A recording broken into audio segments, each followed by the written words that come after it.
Bonjour. Alors tout d'abord, je remercie mon coprésident, M. Lamontagne, le ministre Lamontagne. Vous avez été un hôte formidable. Il faut dire que c'est facile d'accueillir quand on est à Québec, mais quand même, merci beaucoup. Ça a été très, très agréable.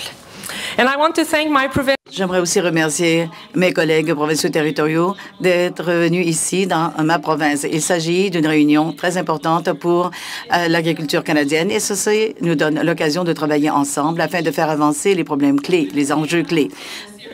J'arrive d'une série de visites dans l'ouest du Canada et je suis toujours surprise et étonnée par le travail de nos agriculteurs et nos transformateurs à l'échelle du pays. Ils fournissent des aliments de grande qualité, soutiennent nos régions et sont les principaux contributeurs à nos économies. Par conséquent, il est crucial que tous nos gouvernements continuent de coopérer pour les appuyer. Que plusieurs jeunes producteurs et productrices aient participé à la rencontre. Ils sont l'avenir de l'industrie et c'est très important qu'on écoute leurs perspectives de façon directe. Cet exercice a encore une fois démontré la valeur de la diversité autour d'une table. Leur participation a provoqué des discussions sur le virage numérique des fermes, la contribution des femmes, le bien-être et la santé mentale des producteurs et productrices et sur les défis de la relève.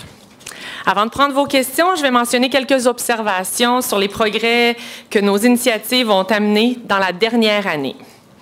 Le Partenariat canadien pour l'agriculture avance très bien. Il a été lancé l'an dernier avec des investissements de 3 milliards de dollars partagés entre le fédéral pour 2,2 milliards de dollars et les provinces et les territoires pour 800 millions de dollars.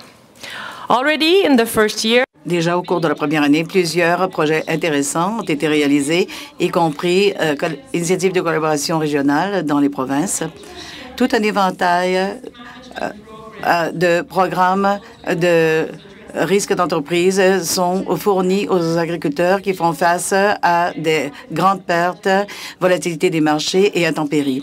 Cependant, nous reconnaissons aussi qu'il faut encore apporter des améliorations afin de faire en sorte que les programmes répondent plus aux réalités des agriculteurs.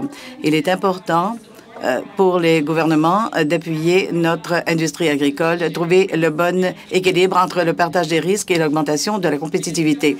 Nous avons discuté de tout un éventail d'options pour ce qui est de l'agri-stabilité. Nous nous rencontrerons encore cet automne pour avancer nos conversations et nous avons invité nos officiels qui vont nous offrir différentes options qui devront être mises en œuvre en 2020. Continuer à soutenir le commerce international et la diversification des marchés.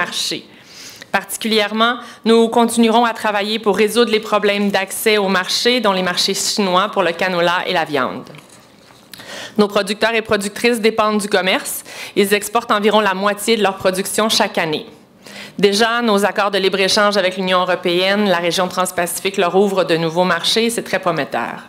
Et l'accord Canada-États-Unis-Mexique, qui est en voie d'être ratifié, permettra de maintenir notre plus grand marché d'exportation. En African swine pour ce qui est de la peste porcine africaine, il y a des mesures très importantes pour éviter que cette maladie entre au Canada. Les ministres ont décidé de continuer de collaborer avec les partenaires de l'industrie sur le plan canadien qui a été mis au point à Ottawa en avril dernier.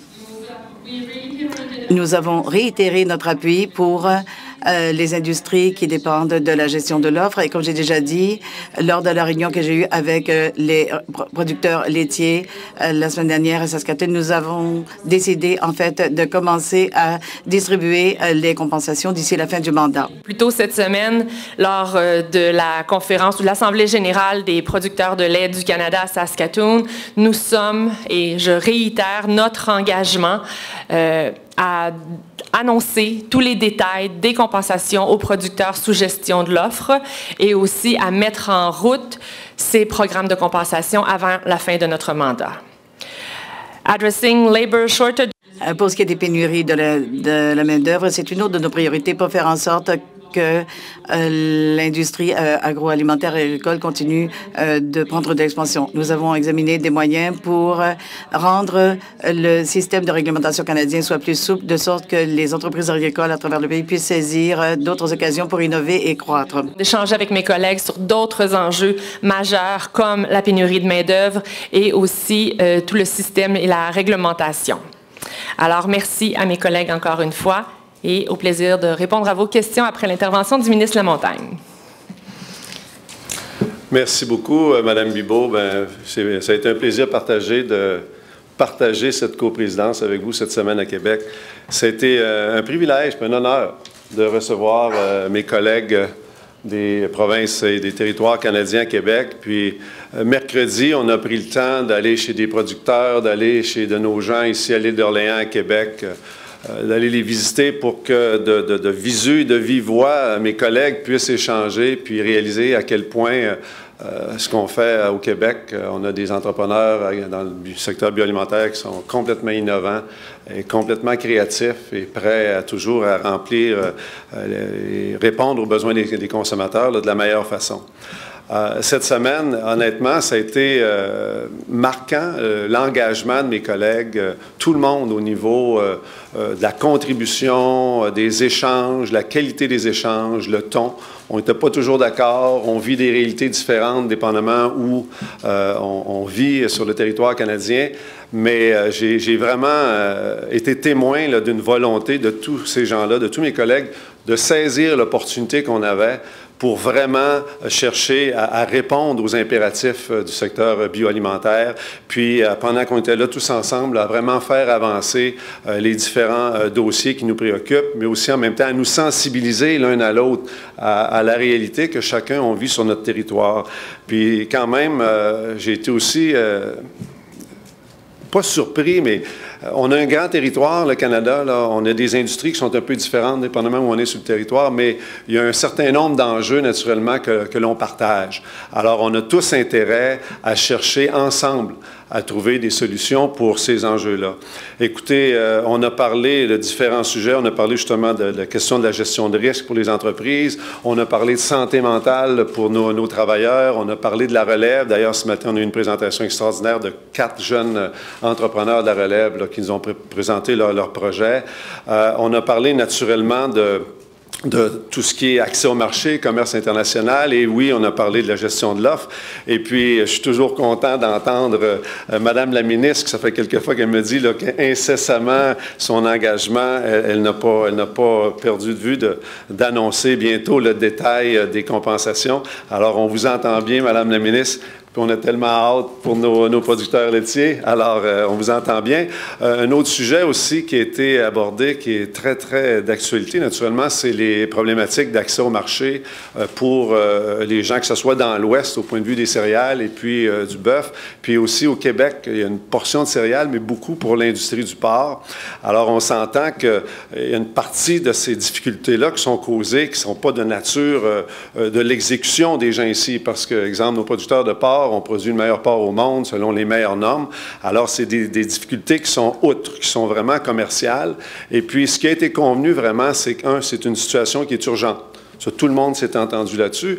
Puis aussi, à une situation urgente, il faut aujourd'hui documenter l'impact de cette situation-là sur nos transformateurs, sur nos producteurs, pour faire en sorte que si ça devait perdurer dans le temps, bien qu'il y ait une réponse qui puisse venir des gouvernements, principalement aussi du gouvernement fédéral, qu'on demanderait naturellement de venir en soutien à ce niveau-là. Alors, on a eu des échanges, puis pas mal tout le monde est sur la même page là-dessus. Au point de vue de la main-d'œuvre, on a eu aussi des échanges, puis la première des choses, c'est on peut faire des travaux à plus long terme pour chercher à améliorer nos systèmes pour accueillir des nouveaux arrivants et tout ça.